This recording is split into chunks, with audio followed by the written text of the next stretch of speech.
আসসালামু আলাইকুম।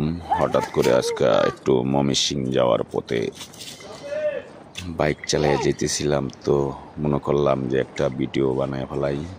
তো ভিডিও বানাইলাম। রাস্তাটা কার কার পরিচিত পারলে জানাবেন।